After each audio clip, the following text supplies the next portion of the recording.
Okay.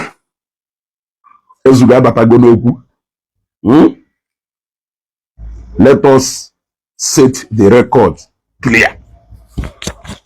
You know, we don't speak when we don't have information of what we want to say. Share this video. Share this video. Call those who cares to listen. Call those who cares to know.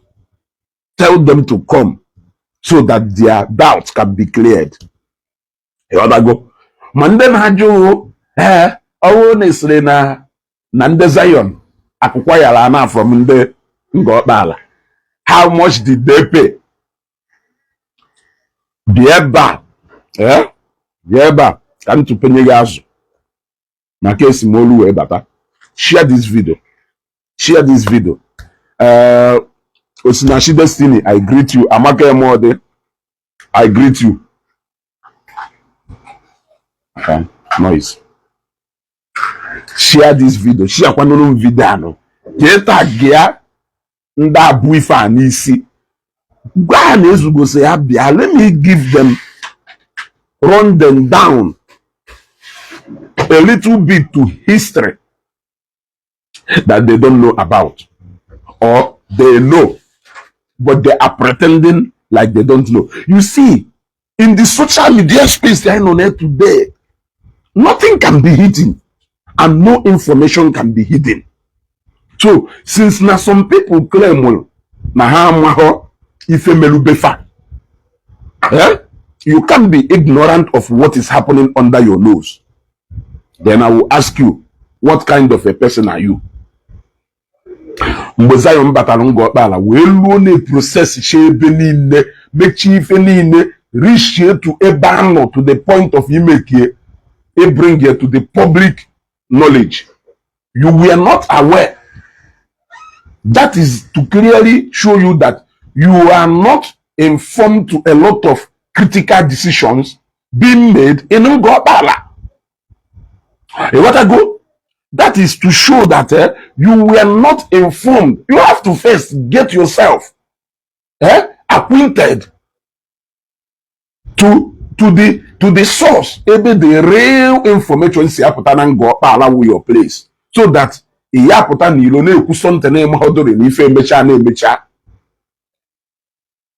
have to get your information source on ground.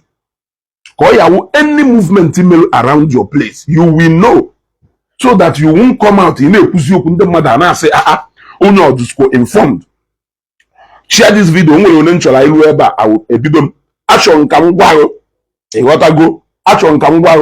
How everything went on about Ngor-Okpala land from 2006 till today, when Zion acquired that land.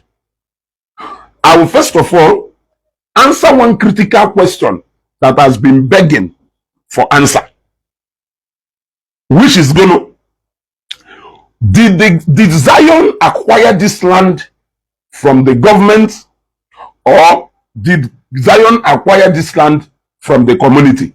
Which is number one. Number two, who are the rightful owners of this land? Number one question. The answer to number one question: Zion acquired this land from government. Zion acquired this land from government. That is the answer to number two question.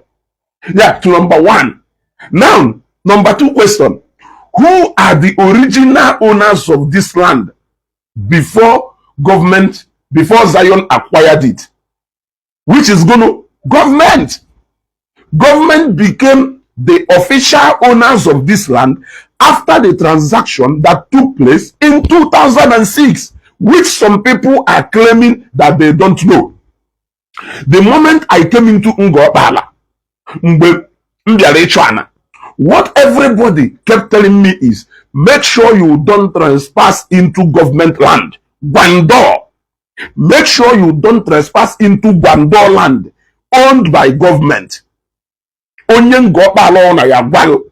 Villagers were allowed to be farming there, but the owners of those land Government. And that is what I am going to explain to you this morning. Information and all the families, all the communities, land in this particular land in Nawao, a document that is 3 times bigger. It is about 2 times bigger than the Holy Bible I go today, where all the agreements and every transactions about this land was written down, including the real essays in Ngor-Okpala.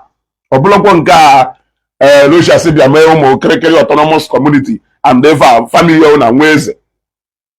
Well, this information I am talking about, it is written down in a document that is 2 times bigger than the Holy Bible. Every family, every community will now that Gwandoland will their own part of that agreement. So for somebody to come today in 2025, Eje Pokota, although Ngor-Okpala, they are about to speak on this matter. The real people in Ngor-Okpala, they are about to speak on this matter. When they speak on this matter, it compares here Ife Hakulu and even the Ngochata and the Nkonukota people of Ngor-Okpala Kulu na Facebook. You can't come to Ngor-Okpala man from everyone to Eban, Epota from Mother, Epota, or what about 30 women or Gono, Mokono school in Oboda. Mokono school in Ngor-Okpala, ko wunde one na your own community or one in a Kuana. And na your own community. One on a Kuana. Ayejibian Ngor-Okpala, over 90% of women now, I think we are up to the numbers in the natural. So I will begin. Let me bring the fan closer to me.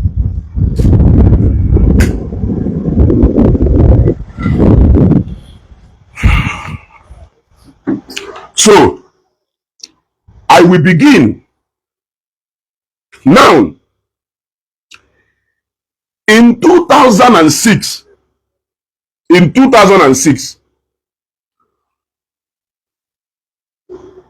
some people came from China to Abuja. That was during the administration of President Olusegun Obasanjo. They called them Gwando.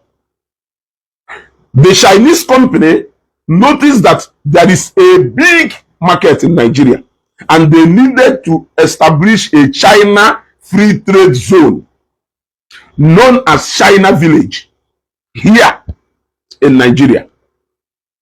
They needed a cool place where they can get land. Through one thing or the other, they got a knowledge that Ngor-Okpala will a large expanse of farmland unused by the community. And if you go to Ngor-Okpala, you can attest to what I have said. Ngor-Okpala hectares of land that are still not in use. Like now the whole of Ngor-Okpala, the only express in Fumulu wo Ngor-Okpala Junction wejeba and the Ngor-Okpala Okpala Junction where Batawa even Ngor-Okpala site the Zion site there wejebe Port Harcourt. So also now express galo na the whole of Ngor-Okpala. Majority of their lands can do empty, filled with ofia. So hangwala in boku. Now, gotten this knowledge, then the then president of Nigeria, Olusegun Obasanjo, were contact ya Achike Udenwa Onwa, who the governor of Imo State then. They started engaging about that Anadona Ngor-Okpala, currently Anadona Ngor-Okpala.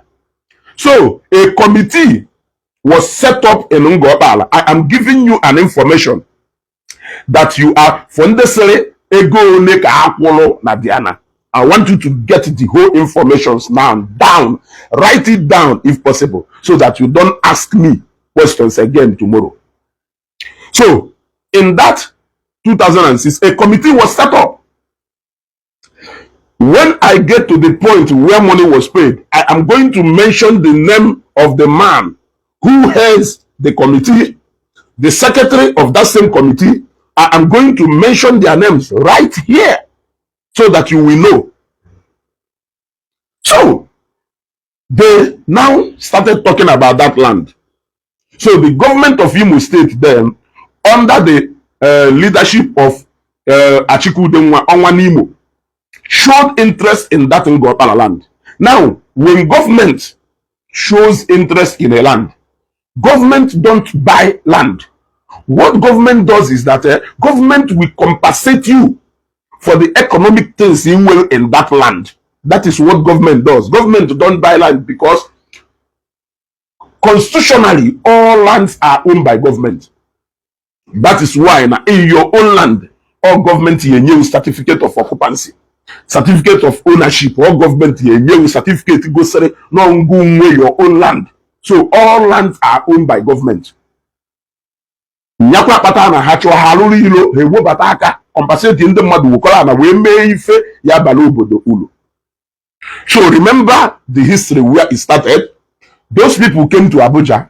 Abuja, through Olusegun Obasanjo, reached out to Achiku Denwa in Imo State because they know that the kind of land they will get then, easy. Now, when government came to Ngor-Okpala, government showed Ngor-Okpala the benefit of this company that is coming to Ngor-Okpala. What development is going to bring for the people of Ngor-Okpala. Ngor-Okpala was very happy. Now, what government did then was to compensate all the people, all the communities, families, na this particular location now. In terms of cash crops, every single cash crops in your land, government paid for them all. And I am going to mention a name now. I'm going to mention a name now. The sum of 5 billion, was paid then to the people of Ngor-Okpala through the chairman of the committee, who Honorable Gode Onyebuenyi, and the secretary of that committee was Dr. Dan Omukwe. I repeat, government paid to the committee no negotiating for this land. Government paid the total sum of 5 billion to this Ngor-Okpala committee, the whole people now that particular place, through the chairman of the committee then, who was Honorable Gode Onyebuenyi, and the secretary of that committee was Dr. Dan Omukwe. 5 billion was paid to them for compensation for their cash crops, for the damages and whatever in that particular land. And after compensation was paid to them in 2006, the land officially became the ownership of the government. Government acquired that land after compensating everybody who has their cash crops in that particular farmland. It was an agreement, of course. You can't say no to government. You can't say no to government because government does not even need to negotiate with you to get your land. The only thing government needs is to pay compensation for damages they will cause you for making use of that land. Now, after this transaction was made,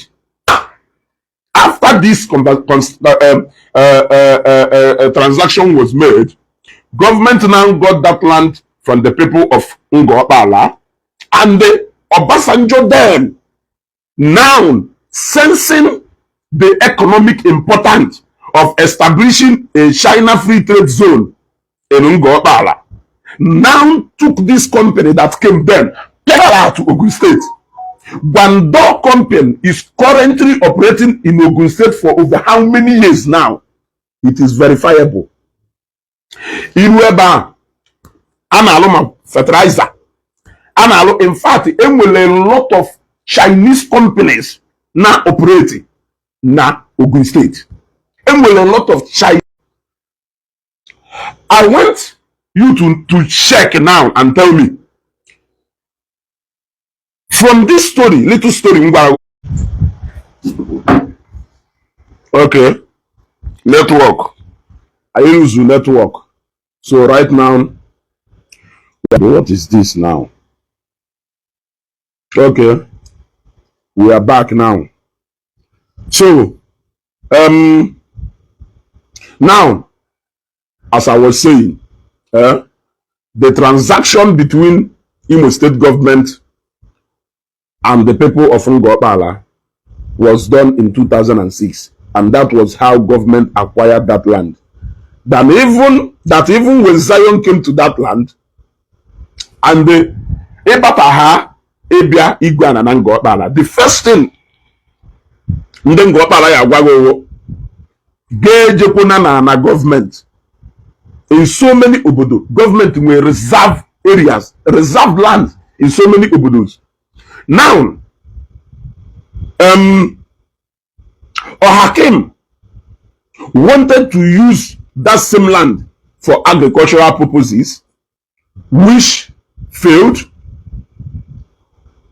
It was alleged that Rochas sold part of that land to a man called Chelsea, who resides in Abuja. It was alleged that Rochas sold part of that land to a man called Chelsea, who resides in Abuja.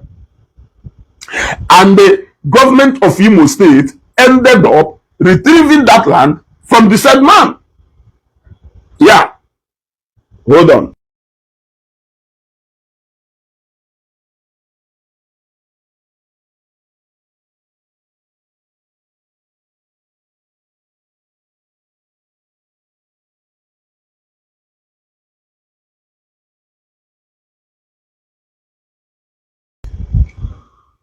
What I go?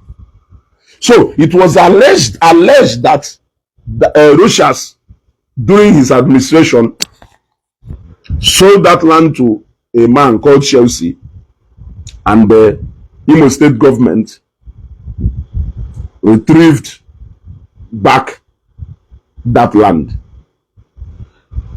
Now, let us face reality here.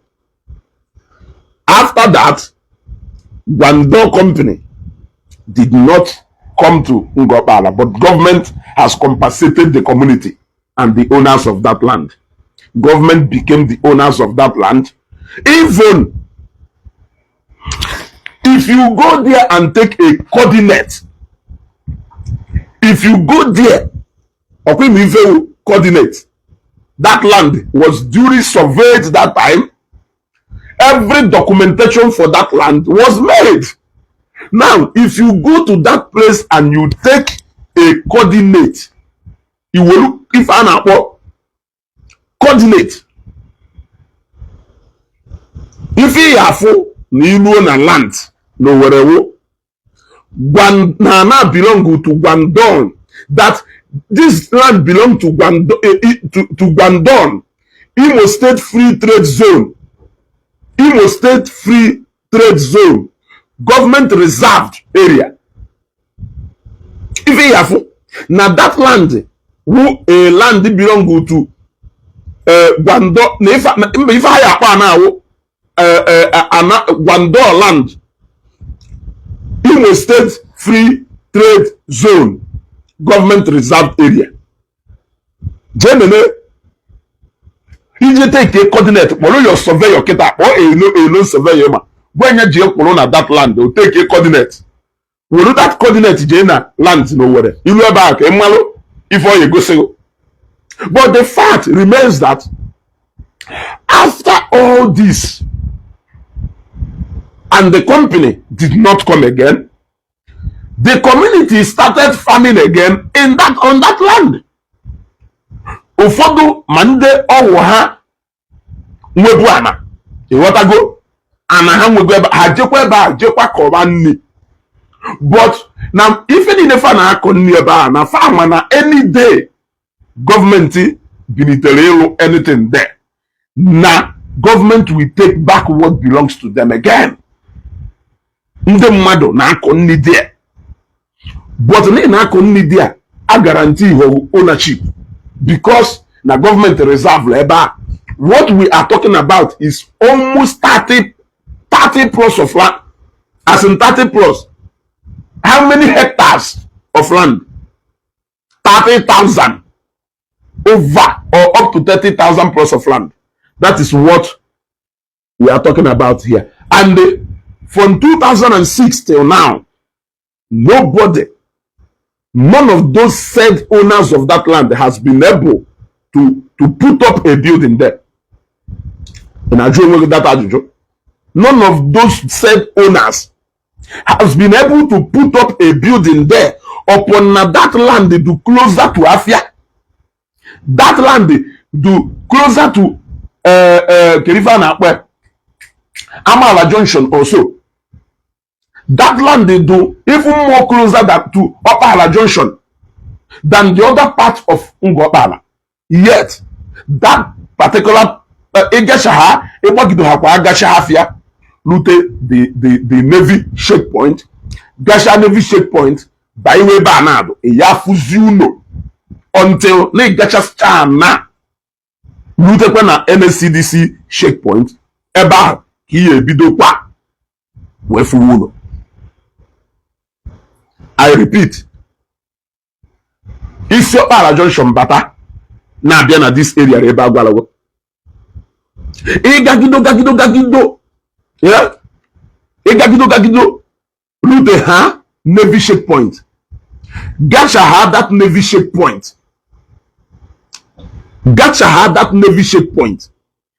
Iyafuzi again, the last building Iyafu that upstairs, one man all on a keep. Iyafuzi any house again. We gacha ficha anagwando. Even the Ngor-Okpala na akpa now anagwando. Onye ọna ịma na Ngor-Okpala jụọ ya kele ebe a na-akpọ anagwando, ojegoselu anagwando. Ịgachasịcha anagwando a ịgata NSCDC checkpoint, ibidokwazie fu ebe ndị mmadụ bi. So now, what difference does it make now? Na ọ bụrụ na gọọmenti since ka gọọmenti na-achọ a good developer nwere ike develop that place. Now, the government wherefore the development agenda of Evangelist Ebuka, they now decided to give Evangelist Ebuka in whatever transaction he has, in whatever agreement or decision he has with government, to hand him over that land for development purposes. Evangelist Ebuka visiting the kings and the Ezes in Imo State was merely to inform them of their presence in Imo State. The land is not left for the Ezes or the people of Ngor-Okpala to give to Evangelist Ebuka because they are no more the owners of that land by way of compensation given to them by state government.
Okay. Let us continue.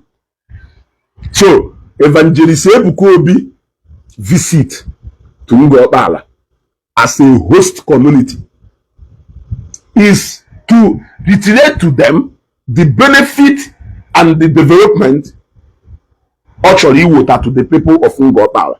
Can then Ngor-Okpala we malo? Now that development agenda hacking in 2006 is also coming back to them in this Ngor-Okpala. Yes, the kings cannot negotiate for this land. Ndeze cannot negotiate for this land because this land does not belong to them. How can you sell what does not belong to you? So are you trying to tell me that Nambe Nde Zion Biano na Ngor-Okpala that no from Ngor-Okpala has to make information leading her to Imo State Government House? I want to ask you, did you think that they did not make their findings? Honestly, do you think in a ministry, look at Zion ministry, the level and the number of land without at the center of Amuodofe, na Lagos State, Yoruba? Do you think na by may hand? Is that what you are thinking? I am asking you. Is that what you are honestly thinking? That in a Zion ministry, see all the way from Lagos, a ministry established Muru. Evangelist Ebuka Obi was able to secure the number of land in Lagos in hectares. When we sit down now almost the center and heart of Amuodofe, you think he can come down to Imo State, his own state, made mistake in the process of acquiring land.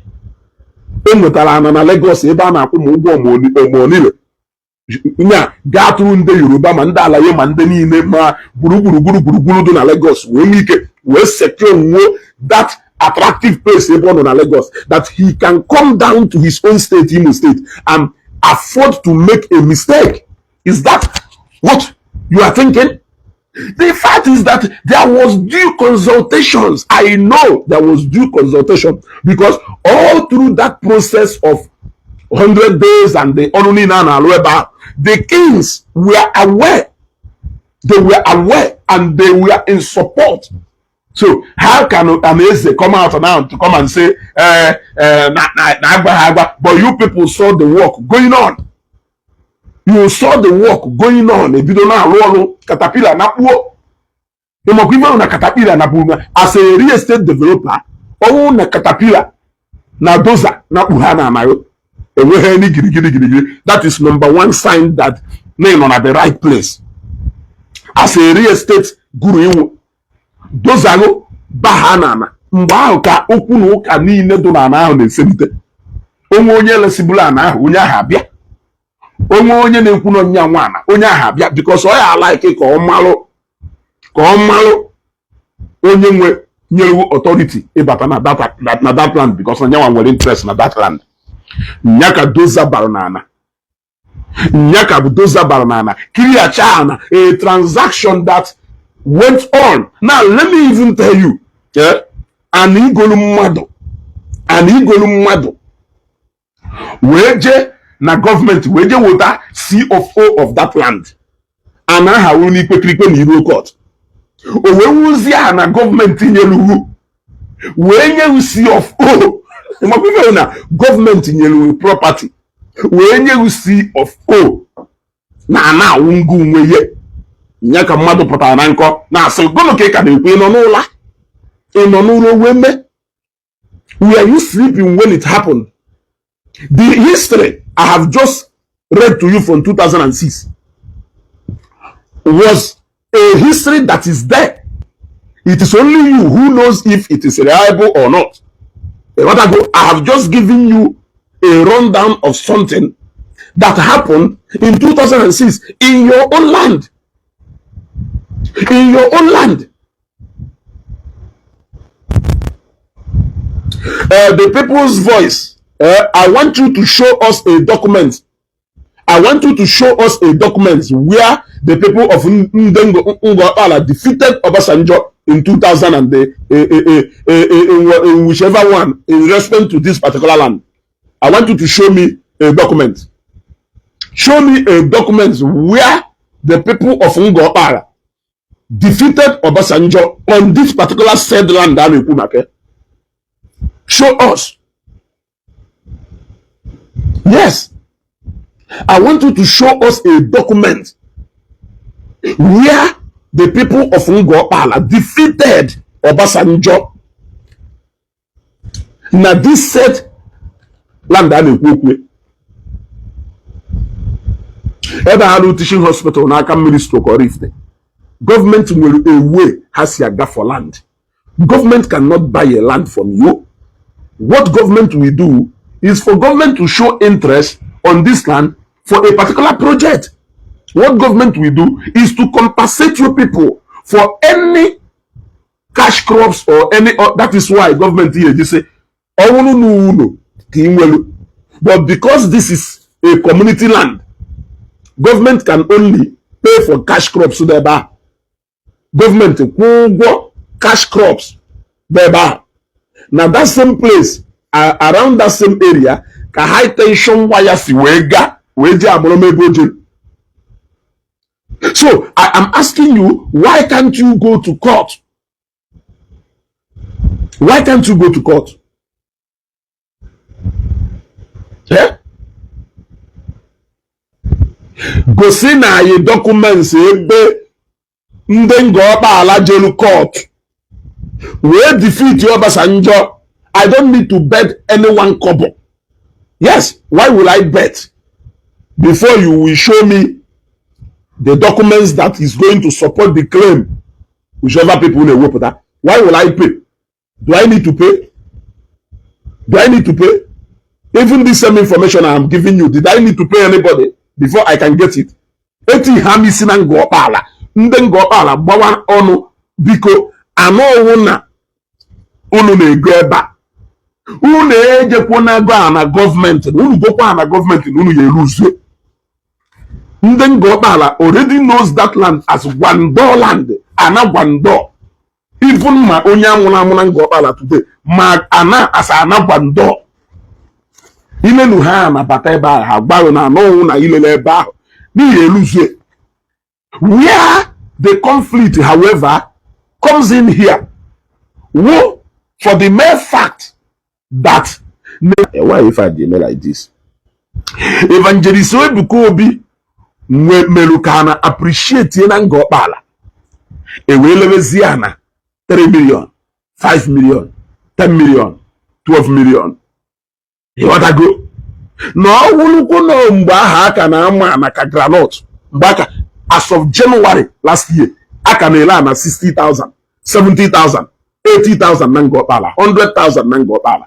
Aka na ele na 150,000 na Ngor-Okpala as of January last year. Or if aka na ele na then. So, no wulu na value of ana can remain same. You will not see any of these people coming out because they want the lands they will sell. They want the land they will sell. Or hunger for the land they will sell. Who the reason all this struggle? She went up with that. Little people who will nonsense interest or the other will group one with fight. Well, put that. Will be Biazana with the government. You want to come and Zolana with the government. Are you not aware that government owns all the land, including Eba Ilulu? Government is sure. He say you cannot say no. Government is sure. He say ilaha gafe ni mebelu. Jene ila government na alona newi. Ilaha gafe nanke innocent ema today. Ilaha e follow garbi kembo juku. Ilaha e follow gafe ihu bi maba. Ilaha e follow barona properties in the mado. Eh? Barona properties in the mado, and yet those people could not resist government from encroaching in their land. If innocent Emma, a powerful civilian doke innocent Emma, Emma stop government. Yeah? enweghị stop the government from Ibanime and Afajewola for development purpose. What makes you think that you can wrestle with the government? Nana government you would. I want to know. It is still the same reason, but let's go for a bet. I don't like that. No. Now the people's voice. The people's voice. I cannot go for any bet. Yes, I cannot bet for any bet, but I will tell you, if you have any evidence to search,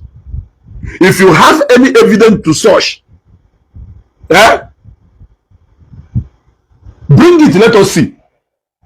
Yes, if you have any evidence to prove exactly what you are saying, bring it on, let us see. Yes, but I will show you the agreement. I am not from Ngor-Okpala, but I am telling you that now people properties now that particular Gwando land, properties now that Gwando land will idea about this agreement, and almost all of them or their fathers will that agreement. That agreement is bigger than even the Holy Book Bible. So why are we changing? Because development has come. Brunu Ngor-Okpala abia, Brunu Zion abia Nnewi ka imalo no nwere ebe ka nwere ime ofia na Nnewi ka inye unu ya bia develop line Nnewi. Look at Ngor-Okpala. You can drive for how long? Ina aga n'ime ofia. The only establishment in nwere ike ikpokute ndị mmadụ ka ndị mmadụ bịa kpagharịba n'ime Ngor-Okpala ka development bata. Nyaka few people who na-ebilite na-asị we are claiming land. Anaghị na-azọ ka i wee lee 8 million and 10 million. Zion pụọ na Ngor-Okpala ahụ ị ka ya ele nwe 100,000. Ana m ajụ ajụjụ. Anaghị na-azọ kịta because na Zion ewuta na value to bone. Ị na-azọzi ya na ịzọte ka i wee lee 8 million maka na ọkụ n'ọkụ. Now mgbe na-ajụ ajụjụ wee sị ịzọta na Zion pụọ ị ka ya ele nwa na 100,000. I will show you go on live and advise Ebuka to do the needful by approaching the people for a concern debate. Onwere onye evangelist Ebuka Obi ya approach. He will not approach anybody. He is not going to approach anybody. If he chooses to approach people tomorrow to just give them something to put in their pocket, it is his own decision. He bought the land genuinely. Oh no nwere ndị feel na ha chọrọ nna si gbacha ya ba nna si chọrọ la ife ịghọtago nna si chọrọ la ife n'ọkụ na iwu ndị nwe obodo. You cannot come out by ịbịazụ ife ọhụngụ nwe. Yes, you cannot come out by ịbịazụ ife ọbụlọngụ nwe.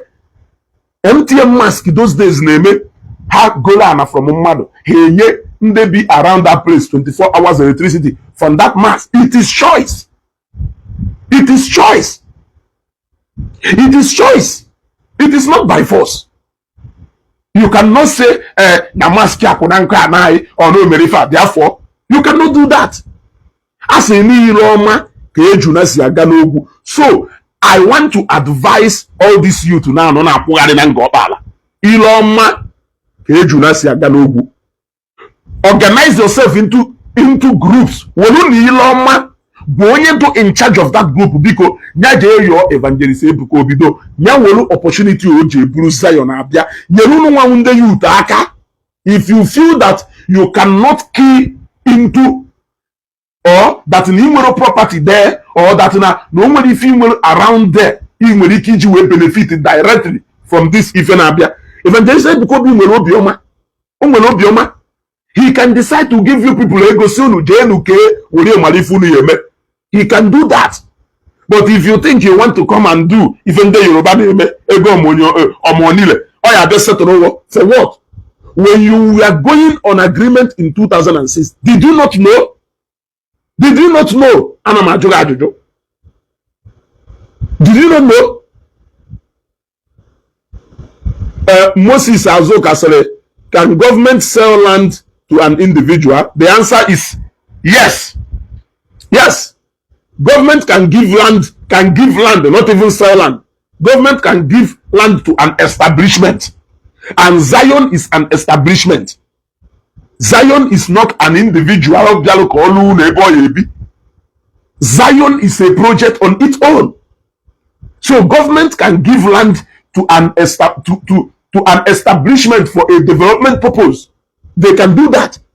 Now, if this individual is going to bring university that will bring concentration, JNA Bariam, if Anambra State University Bariam, if Bariam, okay, you can look on. I think you have overstayed your welcome at this broadcast. Off you go. Check it out. He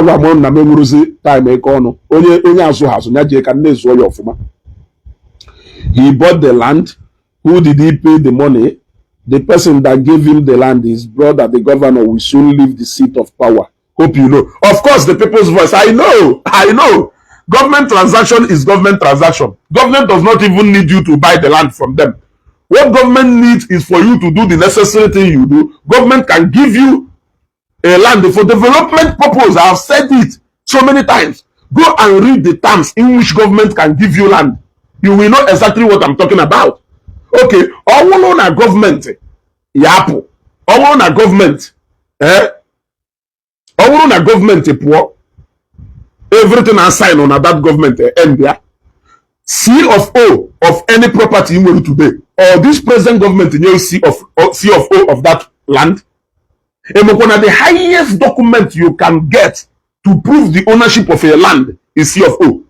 How many people do C of O of land they have on there still in up the way? And I heard you the C of O. Yet in up here. Or we will see a government issue go C of O too. Let us be honest. You say na onwa ye na kelava ya onye kelava ya do na the present governor ye mecha po. Yeah. Can the present governor ye mecha po since 2006 or this same governor not there? Une wolu ni na. Yeah. And imagine from 2006 to now. Une wolu ni Ghana. You want to go? And imagine the people's voice from 2006. Une wolu ni go that land. Or you do get a government to will now CFO. Nye somebody kono yabia na pu nye ana. O will CFO too. Nwejo anaghị inwelu na Lagos, anaghị inwelu na Port Harcourt, anaghị inwelu na Abuja, anaghị inwelu na Aba, anaghị inwelu na Aba. Government nyelu CFO too. Or present government no na eketa na nyelu that CFO. Or na that CFO aka no effective even right now that government happen. It can be revoked. I want to know on whose authority.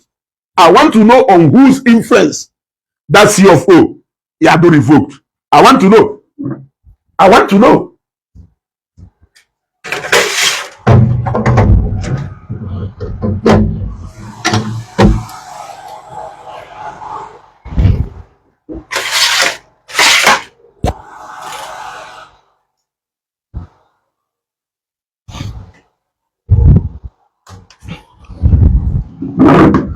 Yes, I want to know.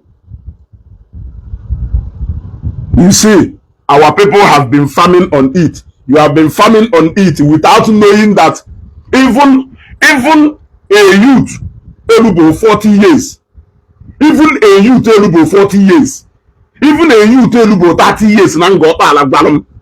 Na ha konni eba, but na one government. Even ichi ga na eba ahụ gbanjo ichi igana ebe ahụ gbanjo ese na ndị asịrị na ọha na-aka nri ịgbanjo jụkwa the people of Ngor-Okpala ha ya agwa egokwu na gọọmenti ha ya agwa egokwu na gọọmenti even nwadụ 14 years 15 years 17 years na Ngor-Okpala ya agwa biko inkoshukwana na this area ha ya enye the first advice onye ọna flow na ya na Ngor-Okpala ya enye ibi ga na wo biko trespass kuna na government ni yeluzo That is the best advice onye fụrụ n'anya na Ngor-Okpala ya enyeghị na ịbịa igwe ana na Ngor-Okpala. The first advice o ya enyeghị owo biko from ana onya ka a lot of people na say na anayedo 2 minutes to Zion ground, na anayedo 5 minutes to Zion ground. Onwe nke ị na-egbu na anayedo 4 minutes to Zion ground. Ano na eluho 8 minutes, 9 minutes or 10 minutes. I know una eluho because now I am imagining from this side and from this side. I'm majority from this side. About almost na people a bishana around that place or less than ever as in me. Because the area 30,000 plots or 35 or 40 or even 20,000 plots will cover. The area will cover. Like you see, eba kita analo. This Zion city do different from Ebe auditorium Yado. Isieba Anaro Shigawa back to military base. Iba about 5, 6, 7, 8 minutes. Ikana Abba Ebe evangelist Kobi kana Abba face. Isiake Belu Gabazie Kijewebo auditorium do. Ikaya Abba how many minutes? Welu Ebe Emelu Emechi 100 days fasting. The other year last year. So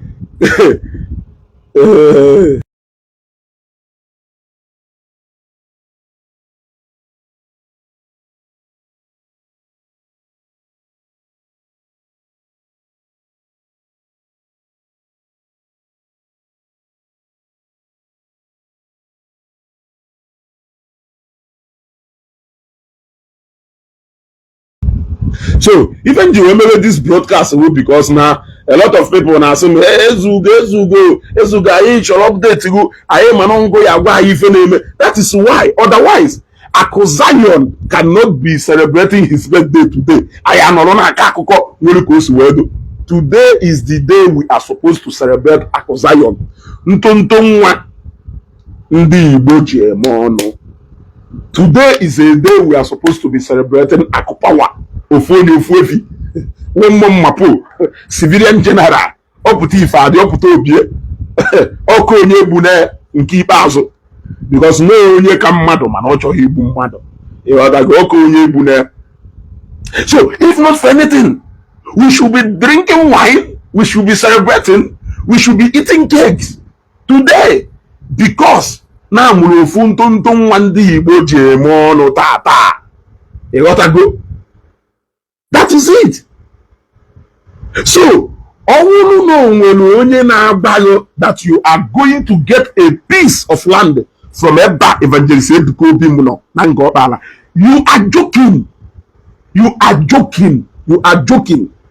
How did government manage to get all the land they got in Ebariam for university? Mr. Lecturer, how can you look at government is when we can with that? How many hectares of land there hang well on a barrier for that university there? Can you look at government this way with that? How many hectares of land there hang well for that university not there? And I mean a whole community way. And I'm a joke. Can you look at government this way with that? And na the heart of Newi Ebalo teaching hospital. Where what the pa? Okay, hang with no coffee. Where what the pa? Eba hand on a umudim. Na can ministry go rift. I'm asking you, government can get land anywhere. Government reserved land. Government will go. Maybe you know we project how will go? If they don't develop, they can get people to develop under agreement. What is important? If a battle had you do against obviously that Chelsea, which has also my house as alleged. It was well said the man is because that land was acquired from the community for a development purpose. Here, Wotalo community has development. So, if government is letting that land out, it must also be for the same purpose that is going to benefit the people of the community. Now, are you going to say that the presence of Zion in Ngor-Okpala, that the people of Ngor-Okpala are not benefiting? At least, I adobata Okwado. I amount to max a woman network maka network na Ngor-Okpala do zero. On one access road do there, no access road apart from these two main roads. On one access road do there. You want to go? On one access road do there. So this particular is going to bring in people's presence, and the economy of Ngor-Okpala will turn around for good. Je nene odiafia azolo na Ngor-Okpala. Within that 3 days, 4 days in the program, imagine what is going to happen. No one at this same thing, never see repeatedly. Like their university will be there. I went there and I showed you over 60 2, 3, 4 story building. Enough. It covered the whole building done at Nnamdi Azikiwe University. It covered the whole building on Ahmadu Bello University. That is what they are currently building in Ngor-Okpala. So are you telling me that now the presence of a university Nolodia that Nando Obodo Mweziego na haya dalu hostels and lodges ebe ụmụakwụkwọ ya dano? Are you telling me that plazas will not be coming up? Are you telling me that shops will not be built everywhere? Or hasn't Kichi go card a bar okada 1,000 with the go card and also your number you knew that card. Or Kwamago can go palado. Apparently go Ngor-Okpala. Look at the structures of Ngor-Okpala's weather. I feel development in Abia and I'm so can you even sorry? Even I me in a better today, it was because of this same Zion. That's why you are even struggling to sell a land. Otherwise, before Ngor-Okpala, for you to raise 1 million, you must sell at least more than 10 plots of land.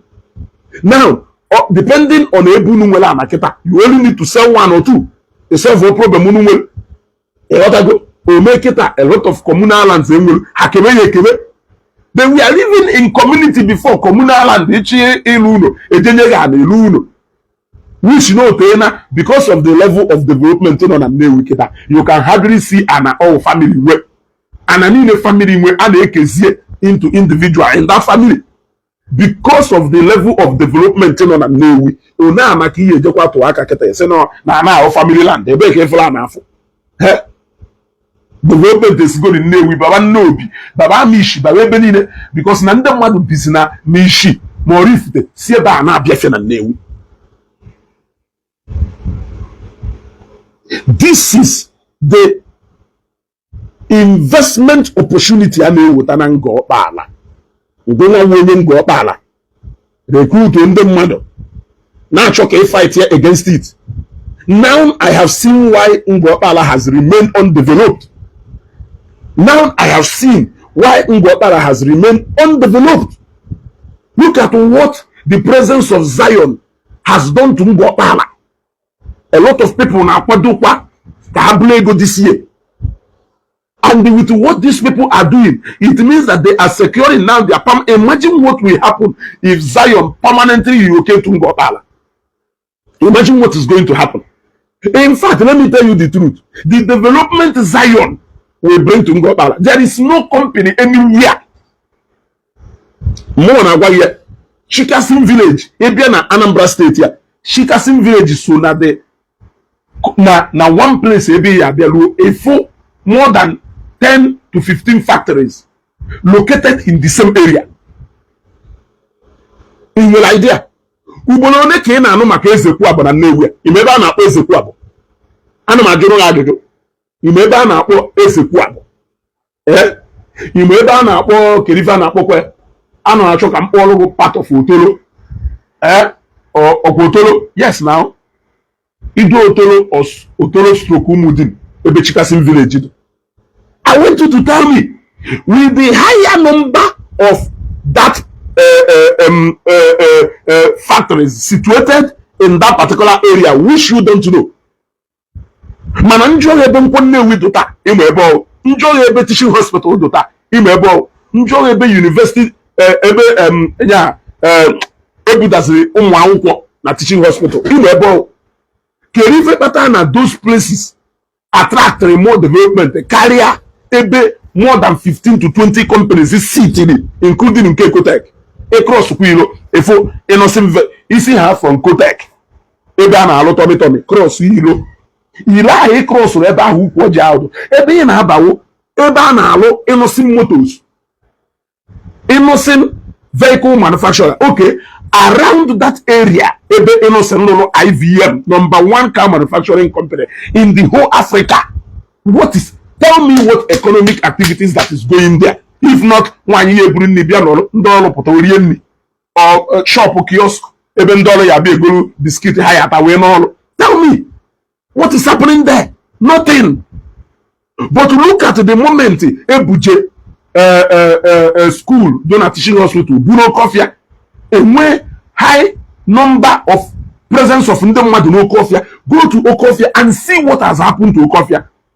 And Okofia skyrocket ya to Enuoje, and then with buildings coming up here and there. Yeah? And then with building springing up every minute. Kana aluno no Okofia otolo we mepe tata. If for reason iji Okofia otolo ijeba akide show why. I'm telling you why you must have to take some part of the money in your pocket to deposit in Okofia. As when you na-achụta nwaanyị ewu, if for reason ihe eji wee dị Okofia ije ebe a je shụọ nwaanyị ka ịma na ya afụ student nọọsụ mara mma. Ọ ka m wee gba the benefit ihe nweta na Zion nọ na Ngor-Okpala na je park si unu enye ndị factory, unu enye ndị gono, unu enye ndị gono. Ana akọ story, ana akọ story. Agbara gosim a particular area in Anambra State. Ebe nwere more factories together, ebe ha nọ together karịrị Chikasin village. Or show me where one person has more than 10 to 15 functioning factories. It will plant ebe a na manufacture more than how many workers na bịa in there every day. Nana Umebodo, have you been to that place na Nnewi? What will take you to that place? Or Mr. B si ebe ahụ ka ije ka irie nri iru ebe ahụ ife ya afọ mama put ndị na-abịa sie nri bịa ndị mmadụ ana. Can you tell me what is going to take you to area na ebe a chikasi nwere ife? Tell me. Can we got the kind of development the factory here, if not to give job to people? If not to give job to people, the number of jobs ebe ahụ yenye to people, presence of Zion Ngor-Okpala yenye more than direct jobs on our factory yenye. More than indirect jobs, more than only factory yenye. That is why government is sure imepe obodo kita ebulu university, ebulu ifedoka university teaching hospital, ebulu ehotago, ebulu of government parastatals buten at that place. Ebahi mepe factory cannot open up a community. It can only give jobs, and it can only give a number of jobs needed in that particular factory. Yes, in a factory we need to know. About no factories we don't know. We mepere Nnewi. If we mepere Nnewi, we may Nnewi for Nnewi what atawo. Unko Nnewi because no unko Nnewi do capable of a bringing onya bagana. Obiabiri Nnewi. Nya do capable of a oto onye Enugu. Obiabiri na Nnewi. Nya do capable of a oto onye Imo State. Obiabiri na Nnewi. Ọwụ so nya bịa na egolu afia na ibeto lubrication plant na ana. Ụfọdụ ya bịa o nwere ike ine owola ka ebe ugboro ebua. Ndị ọzọ ọwụ ọnọrọ ebe ahụ place order from the company will supply him. Yes, mana nkwu Nnewi wunya bring the people from the whole ụwa niile ha na-abịa na Nnewi. Now when you now talk about direct and indirect jobs nkwu Nnewi are created, you will now see because na higher number of people be na Nnewi. Onye mechanic na alụ mechanic chọrọ ka ọ gbala ọbịa ịghọtago nna ka ọbịa n'olo na ndị na-anya machine n'obodo aka nkụ na ya da alụ machine. Onye na-apọmpụta ya na ndị na-enwe nọ into building mana ndị nọ n'obodo ya da egolo aja. All these indirect jobs in terms of businesses, ọrụ aka and efa, we all be rushing to Nnewi. Ndị na-ele foodstuffs a na-ele everything a na-ele a na-aga simultaneously. Ọ ka nwere ebe nwere ụmụ industrial villages ya na Ogun State ọfụma. onye nwa Bebioko jejo Bebioko na Bebioko wụ n'Ogun steeti ahụ oso ka ọ dị nke onwe factory ilu ị na-eje Lagos pụta n'ụfọdụ ebe a ka dị deserted industrial area now isolated place ka ọ na-awụ even in a civilized countries. Ebe na Zambia enwe industrial area ebe na industrial area mmadụ ada ebi ebe a ife ebe a warehouses factories onye bịacha ọrụ ọ na-akwa ebe ife na-eme ebe ahụ ife na-eme ewu ebe Nzado ebe spare parts market do ebe Kamwala market do ebe side ebe na-azụ afịa ebe ahụ wee bụ ife na-eme ịghọtago ebe ndị na-azụ afịa ha azụ ya ndị na-ejezi buru na company jezie na-azụ ya azụ ebe ahụ ka ọ na-eme.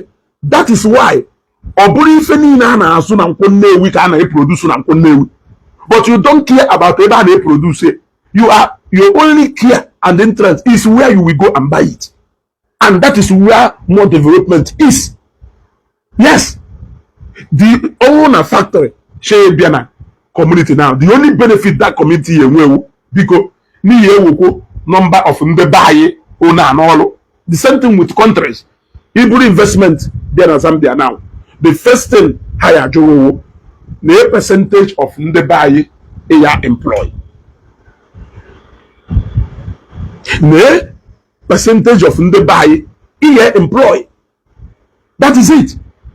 But an establishment, because church and carry go in that way church now. Church is now an institution. Yes. Church is now an institution on its own now. So an institution like Zion Ministry having a permanent presence in your area can attract as equal as what Nkwọ Nnewi can bring to Nkwọ Nnewi. It can attract as equal as if a government parastatals can bring to your place. Yes, because when government parastatals now, the matter that more vehicles will be moving in there, more people will be coming in there, more goods and services will be moving in there. Are you getting what I'm saying? Even now, so that is what we make onye name cyber cafe or badabe. Maka no man onye biara ebe a nwere ike sị ka oje mee photocopy. Je ebe o na-enwe licensing office government. Iru ebe a ifife na-eme ebe a. Ndị na-eme photocopy akarịa, ndị na-ese passport akarịa, ndị na-esi nri akarịa, ndị na-elu mechanic akarịa, ndị nwe towing vehicle akarịa, ndị nwe ife niile akarịa. All these things are indirect jobs. Factories now operate based on the staffs only. In fact, about 80% or 90% of people who use the services and they produce. We may have deals with the number of distributors handling. The numbers of distributors handling. In fact, they don't even need people coming down to that production site. They don't need much people coming down to that production site.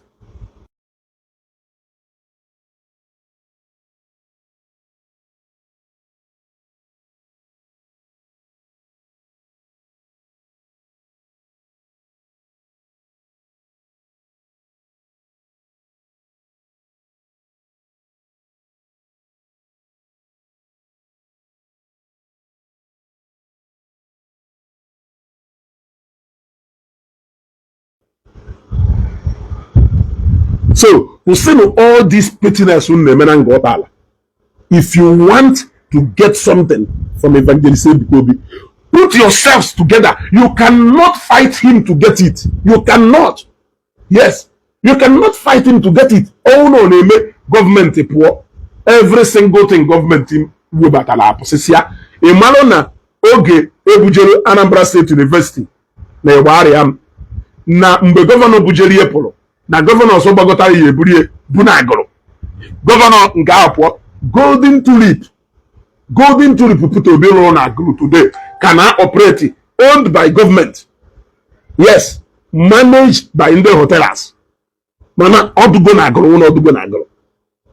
Yes, whether na nwa afọ ori izuko onye ji influence wee wetara anyị University Teaching Hospital na Nnewi. Ọdụgo na Nnewi na ọdụgo na Nnewi. You cannot take it to anywhere. Nnewi vital. ihe menwuzi ihe Nnewi, okay, electronics market you cannot take it away from there. You can only take another component of that market to elsewhere. Government is government is consistent. Government is going to government will ebe nke bidoro kwụsịrị nke a bido ịghọtago ebe nke a bidoro nke a kwụsị ewepụ ya ịma na-apụtakwa ebugharịwa ife niile etu a kịta Soludo National Government House ebe ọ lụrụ anọta gọvanọ gbagota ọ sị na ọchọzi ka ọ deba o burukwa ebido nkwere ọ dịrị etu a gọọmenti na-progress so ọ na-eme na gọvanọ na-achịpụ hope pụọ tata echi niile another gọvanọ gbagolite o revoke CFO onyelu ịgwana anyị terms eji weri yes government is continuum. Thank you Bobby Raymond. Enwere m ndị informed ebe a ịghọtago onye kpatara na projekti gọọmenti a na-alụ gọọmenti ọzọ gbagota kama ha ya cancel that project ha abandon ya kama ha ya cancel that project ha abandon ya ofu ụbọchị another government gbagotakwa they continue with that same project. You can only abandon project or you continue will you make another thing. That is it. Government Nikonu to Governor Ezioku and the other aggrieved members of Ngor-Okpala. You people can benefit more if you put yourselves in group and peacefully approach Evangelist Ebukobi through right channel. You can benefit more because what he wish for the people of Ngor-Okpala is development. If you approach him through the right channel, if you approach him through the right way, you people will make more progress than trying to change what has been there. None of you could have able to do it since 2006 till today. That land the card reserved by government. You can only farm there, but you can't build there. The only building though around that place is a government school. It's a government school. I have gone up to into that government school. That is how much I have moved around Ngor-Okpala. I have interacted with the people of Ngor-Okpala, both from Ndokada to the old man, from the old man to Gono. I was even one time with the honorable member representing Ngor-Okpala on the Nukumado. I met him somewhere and we were discussing. He may not know me, but I know him. In fact, he may not remember me, but I remember him because no Mado Hako. He want to go. And I also made a video that same day. Say, from the honorable member representing Ngor-Okpala.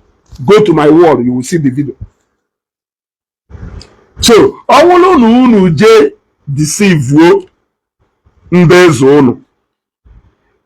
Because now ye know from Ndeze before 100 days. In fact, some of Ndeze are on a Zion ground during that 100 days. Some of Ndeze are Kushalokuna TV. They were happy about the progress that has come to their communities. Ndeze are Musigo ko Ndeze ọzọ na-ekwu nke a na-ekwu. I want to know. Ndeze ahụ ha Musigo ko Ndeze ọzọ na-ekwusi nke a na-ekwu. Ịghọtago ihe agba gọọmenti mgba a na-agba gọọmenti mgba gọọmenti bịa na ebe ịnọsị na-eme biznes tiwa ha ya almost ụzọ bụa ịnọsị nwanne m na-akpọrọ onwe ọwọrọ ngọ ịmụkwụ na ụlọ ya ahụ ebe ibi ịmụkwụ na ụlọ ya ahụ ebe ibi na gọọmenti chọọ ha ekwuo na high tension waya ya ga na gọọmenti chọọ ha ekwuo na high tension waya ya ga n'ụlọ ebe ahụ ibi put way in paper. You may see of they compensate you. You leave that place. You can't say no. You can't say no. So I want to see how the parameters or how you are ever going to get a land that government has acquired. Now, the question here is, was there a committee in 2006 or not? Was 5 billion paid in 2006 or not? These are the necessary questions.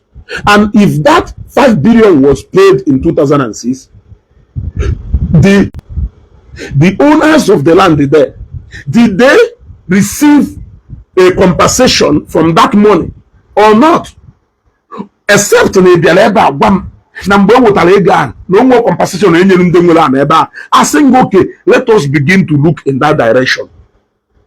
But hence that an agreement was reached, a lot of things government or company and onye Jolomadu do na government acquire na government ayenye individuals ana.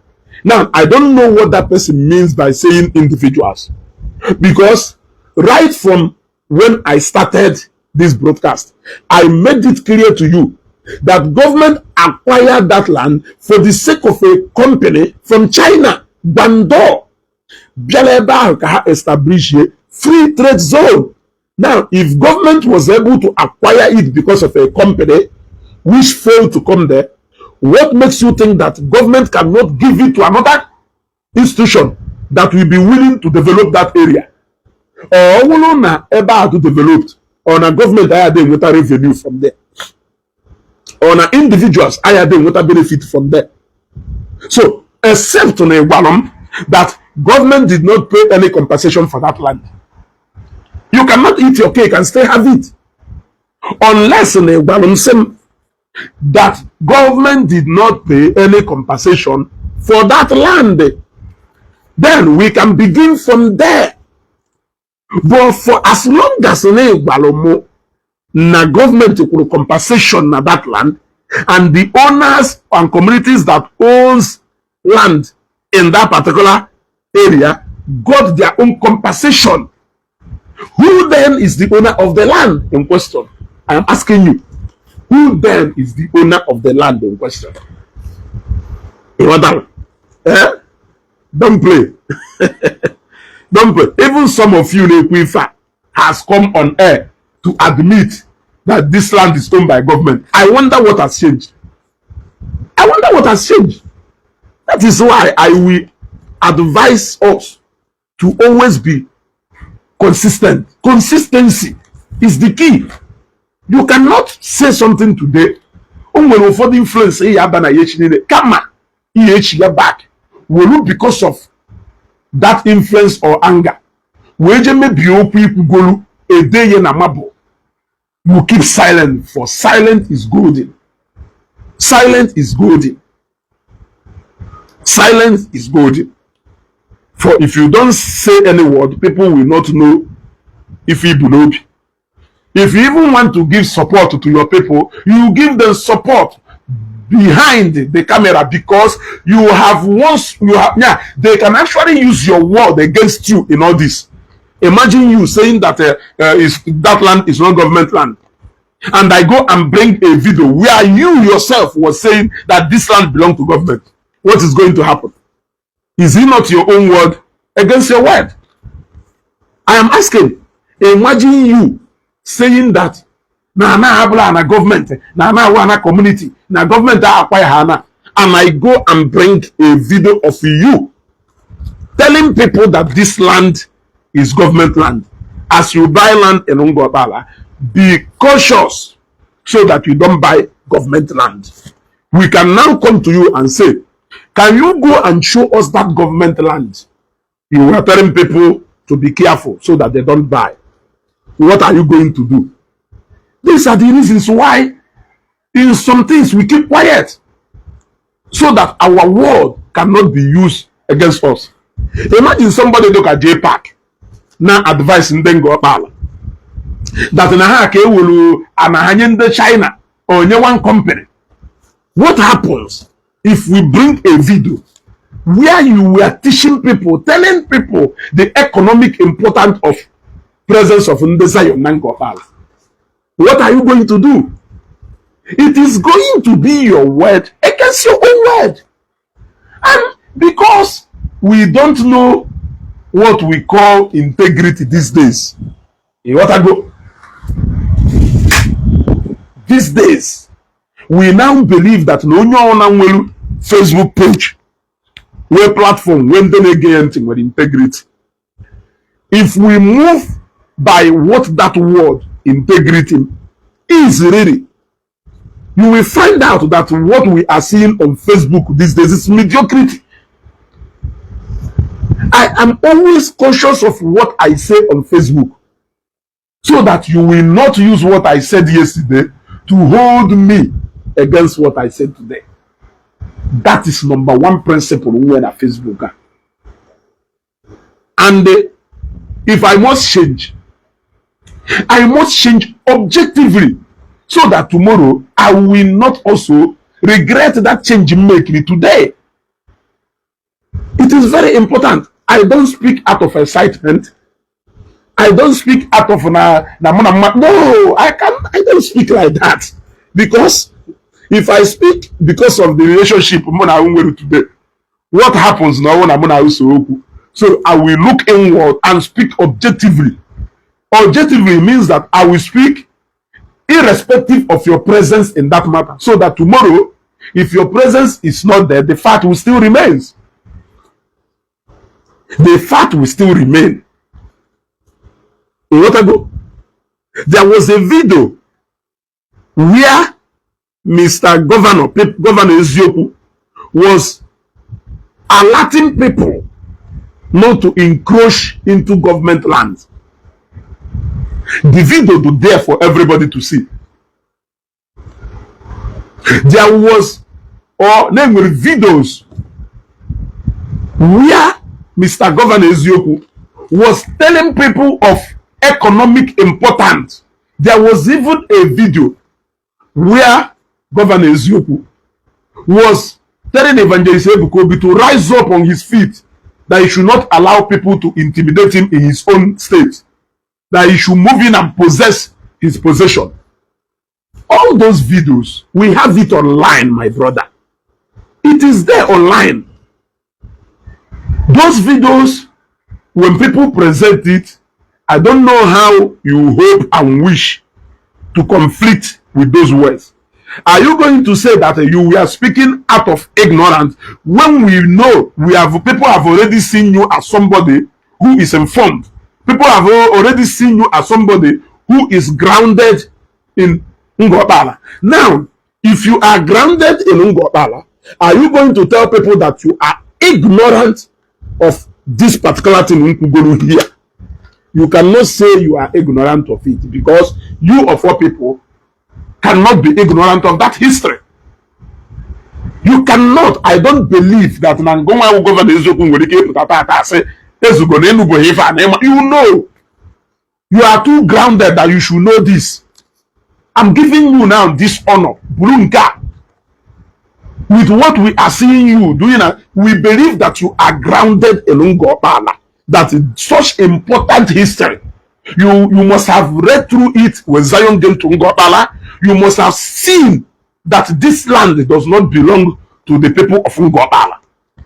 That this is government property. For you to alert people to be careful not to trespass into government land. So, which of your words should we move with today? The one you said previously, or the ones you are saying now? And if we choose to go with the one you are saying now, what is the assurance that you are not going to lead us to another path tomorrow? That is why the word should be consistent. Somebody in your caliber, this is now me, according you respect. Somebody in your caliber should not move in the way of JPAC. I am saying this. Somebody in your caliber should not move in the way of JPAC. People who don't, when people say my word is my bond, My word is my bond. You should be careful of what you say. For if you like, apologize 20 times for the words you said 2 months ago. You cannot correct the people who has made mistake because they believed in your words. Yes, you cannot correct the mistakes people made for believing in your words because they believed in you. There are people who believed in you. Now, if we start this attitude of always changing like goalposts on Facebook, I ask, what will be the fate of people who are following us? There are people who made some decisions, who undertake on some project because they heard Ezugo, they believed in Ezugo, they trusted Ezugo. I should be able to lead them right. I shouldn't be making them only make a calculated move because of my words. Do you know what that change, the damage is going to cost to that person? Do you know, honestly? So sometimes let us live above emotions. Eh? Let us live above emotion and sentiment and think beyond emotion and sentiment. If you live above emotion and sentiment, Ebugo, my brother, I see you. You are welcome, sir. If you live above emotion and sentiment, you will pay more attention to the words you say, living up to them, than just reacting because you are angry. From akarigom level, ebe yawo nwolu because of na newiwe maka apa adameje ma apa shefu about importance apa nwolu to me shefu uru apa abagolum. I may forget about subsequent benefit of this bag, but I cannot throw away the benefit in Wegol and then currently, because before I even throw it away, the back before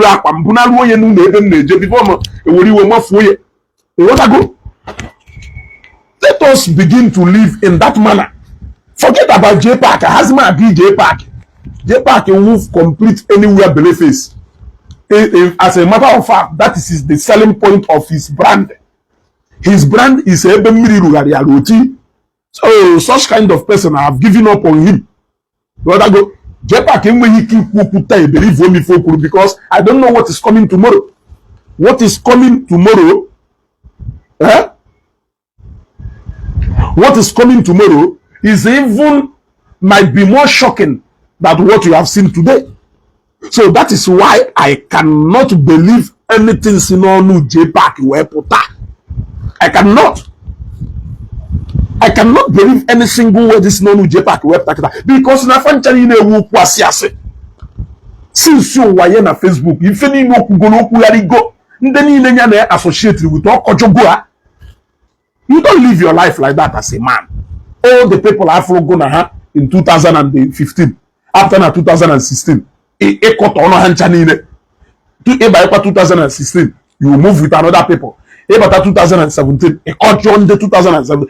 The same way he's made in events and happenings. There was a video where you were teaching people the benefit of presence of Zion in Ngor-Okpala. Fast forward to yesterday, you are now telling people that in Ngor-Okpala aka ewela na hanye ndị China karịa ma inye ndị church.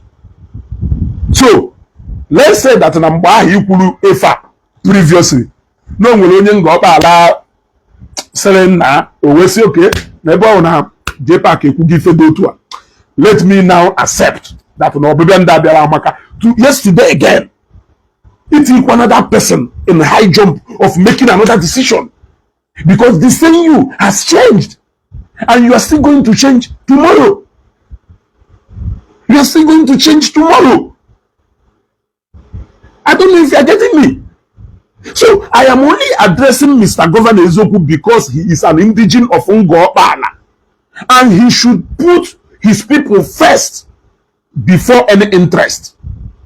And if at all that if you know where you and that supposedly the youth or your people, can you lead the youth wing through the right channel to Evangelist Ebuka, go there and speak to him. He is going to understand, because what he wished for the people of Ngor-Okpala is the best.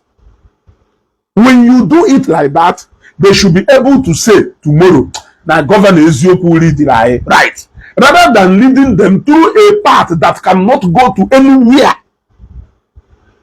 It cannot go to anywhere. That path cannot go to anywhere. It cannot go to anywhere. Since 2006, you people has not been able to lay claim on that land. The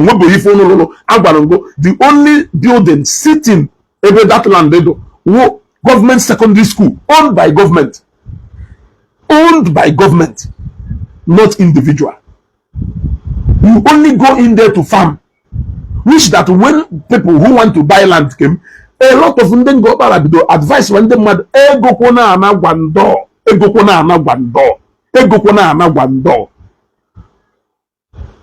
Are you trying to tell me that the government did not compensate people there? I am waiting for the answer. Instead of showing me a document of Obasanjo from Abuja, Siweje Court, he claimed Ngor-Okpala. Why can't you answer me? Did government pay compensation to the tune of 5 billion in 2006 in that land? If it is not 5 billion, I want you to correct me on the right figure. If the head of the committee, if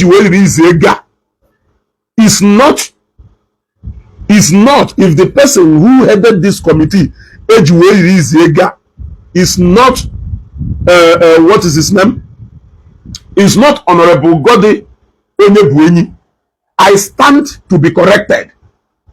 Tell me the right name of the head of that committee. If the secretary of that committee is not Dr. Dan Omukwe, I stand to be corrected in every single thing I have said here. For record purpose, I stand to be corrected. Tell me the right name that fits in these two spaces, include the chairman of the committee. And if the figure is not 5 billion in 2006, I stand to be corrected also. Can you tell me the right figure? Now, tell me where you people now disagreed with government. I want to know. Because for as long as I am concerned, if not that now, somebody made the benefit of building a free trade zone. Because why that one is going to be more beneficial is because it is going to be a lot of factories concentrated in the same region. So therefore, we are looking at the workforce of over 10,000 people. So there will be presence of people. It will attract investment, it will attract people, it will attract development. So tell me, at what point did Ngor-Okpala disagree with government na that transaction? I want to know. Because if not that company finally went to Ogun State, and it cannot be a coincidence that the president then was Obasanjo and the company finally moved to Ogun State. It cannot be a coincidence. Are you getting me? It cannot be a coincidence, but that is not even what we are talking about. Let us be fair to history. Let us be fair to history. At least instead of telling our people that Ebuka did not buy land from any person, that Ebuka grabbed your land, I want you to show to us that the part of history Ebuka be followed, or the channel Ebuka be followed, according to Ntunde Zonu advice, according to the people from Ngor-Okpala, advice, this land you cannot buy from us. The owners of this land is government. Now, he followed the right channel, which is what? Going to the government, who your people said are the owners of this land. So now, instead of branding Evangelist Ebuka a land grabber and not government, because you could have said government grabbed your land and sell it to Evangelist Ebukobi. That could have made a good headline. You cannot move away from calling the actual people who sell or give that land to Evangelist Ebukobi. You cannot boycott them and you now start calling Evangelist Ebukobi a land grabber. I am telling you now the right thing you should do. The headline should have been, government of Imo State grabbed the land of Ngor-Okpala and now sold it or gave it to Evangelist Ebukobi, the owner of Zion Ministry. This could have made a perfect headline. At least Imo State government will now come in to say, how did we grab this land? The journey will start.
So let us continue. You want to go? So instead of branding the Zion land grabbers, the most honorable thing to do is to lead people through the history and path and process in which government even got involved in that land. Then tell the people where Ngor-Okpala disagreed now with the government. Because I want to know, how did that agreement come into place? What was the agreement before government paid compensation? Onwelunde disagree, Onwelunde agree. The owners of that land then, did they disagree that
Biko unu ewe n'iwe unu mana na-eme the program ana m arụ ọnụ kwa my normal business and the federal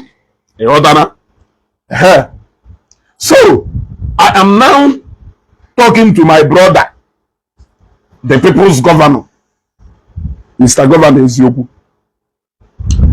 Instead of going all out to brand Zion Ministry land grabbers, what you could have done is to run us down to how that land was even acquired by government, where the people of Ngor-Okpala started disagreeing with government if any happened. At what point where that agreement stopped binding, if it happened, was the compensation paid, yes or no? The families who landed there, did they receive their own compensation for the crops? How will there? Yes or no? Before government moved in and ran a survey of that land, and it was registered in land. If you go to land in Imo State today, go and take a coordinate from that land. Go to the lands in Imo State. Then you will know the real owners of that land. So now, confirming what you said, that the king said they did not sell any land. The king was simply, or is simply, trying to clear the doubt to you that they did not sell any land. And how can they even sell the land that does not belong to them? It is a question. How are they going to sell the land that does not belong to them? So if a king gain a check go clear doubt from ife unu wan ekwu na ndị eze unu gbakolaka la n'unu. The king na akọwalụ no nwelekwa na ha lelu. If they advise Zion Ministry to do the writing they advise them to do would to go to the rightful owners of the land. The 5 kings in Ngor-Okpala, because the 5 kings in Ngor-Okpala look concerned with this. Yeah, generally advised Zion to approach government, that government were the rightful owners of the land and not them. So how on earth are they going to sell the land that does not belong to them? So you saying that the Ndeze did not let you people down? Of course, they did not let you people down because they did not soil their hands in illegal transactions. So I want us to be clear. This must have been the most honorable way to go about this, because Zion did not just come, grab one on. They did not do that.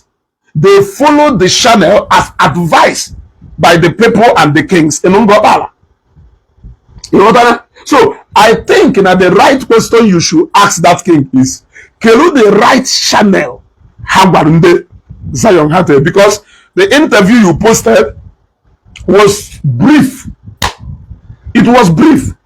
When I went to interview arch engineer Onyedika, Anosike, who single-handedly built an Anglican church, a Catholic church, that was an interview that ran for how long? It was so detailed. People knew who he was, how he conceived the idea, how he even started executing the idea of building that church, his financial condition, and how he managed to finish that project. That interview in part 1, part 2, part 3, and part 1, the 15 minutes, part 2, the 15 minutes, the third part also, the 15 minutes, I think the final part, the less than 15 minutes. It was so detailed in such a controversial issue. You can't just release an interview. You can't just go to interview a king or an eze, and it will just be a 1 minute seconds interview where he said we did not sell any land to Ngor-Okpala. We advised them to do the right thing. You should be able to show us a detailed interview. Email this essay without omitting anyone. You can't go to his palace to talk with him for just 1 second. That is not even up to 2 minutes. The Eze should have been able to explain the history of that land to us. How those who encroached on the land encroached. And then let us even know what he advised those Zion people to go and do.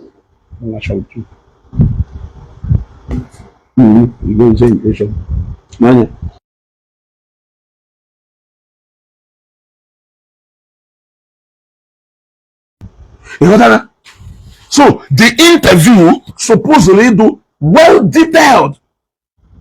Yes. The interview supposedly do well detailed. Let I go. Honorable Tony is still there in Ngor-Okpala. A lot of people, Father Kennedy is still very much around. This was a journey that started. And before even people know what is happening, if our process is taking months before it was finalized. It's not as if Zion just came babaraba. So, the question should be, this Ndeze, did they at any point have any disagreement with the Zion team? The answer is no. They were together in agreement until the 100 days fasting. The project continued until today. So now, how can they be in good agreement, especially with Ezenke Kuroku say, not like Zion, because now only popular. Remember that Eze? That Eze, the Eze of autonomous community of you, Mr. Governor Ezioku. Yes, Eze Kurifaro, exactly, who Eze of your own autonomous community. Let us be guided. Let us be guided. Sometimes you may have something you are doing, but don't follow the wrong channel. Don't follow the wrong channel or the wrong approach to what you are seeking. You may not get it. You want to go? So, how Nande Zion boycott Ndeze? That it wasn't the guidance of Ndeze that followed. How do you think they will still be in agreement? The only thing Ndeze ensure Lona, Nande Zion keep to that initial agreement, community Jew hands off that land to the government, which Zion agreed. I remember that during the project running up to 100 days fasting, a lot of Ngor-Okpala happen one thing or the other just to balance the equation. Just to balance the equation. I happen a lot of Ngor-Okpala, even the program when the guests started arriving, because after Abido over there a week before Anom Zion ground, a lot of Ndesi America battle even before Hadeze for the program. So after Mona so Ngor-Okpala a good number of quota to people who are going to sell around that place, following the agreement as it was. So the only thing Ndeze ensure na the own part of Ngor-Okpala in that agreement aside in 2006. Now Zion stick to it, which Zion said yes. So what is this interview with the Eze? We want to know. We want to know.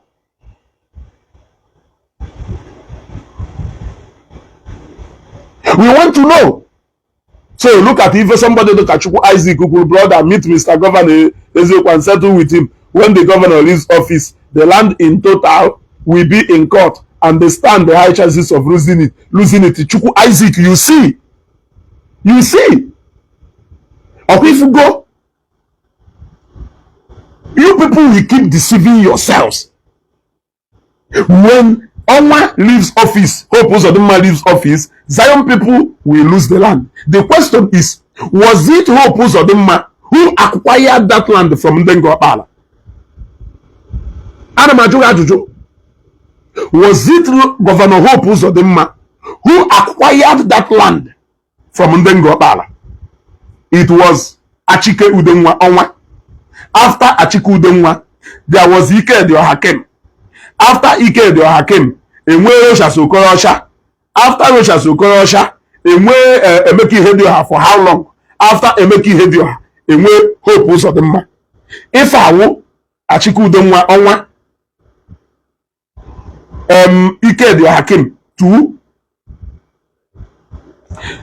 Ike Dio Hakim 2, Kelu the next person, Rocha Sokorosha 3, Emeki Hedioha 4, Hope Uzodimma 5. Obi Odogu, instead of saying your mate out there, it should be in a make. That should be your concern. Why are you people always missing the point? You are not asking the right question. Instead of it as him, instead of it as him, your mates are out there working. What you should be saying is, in a make even though to a name, and all na career even though name. So pack, go and look for work is a national anthem.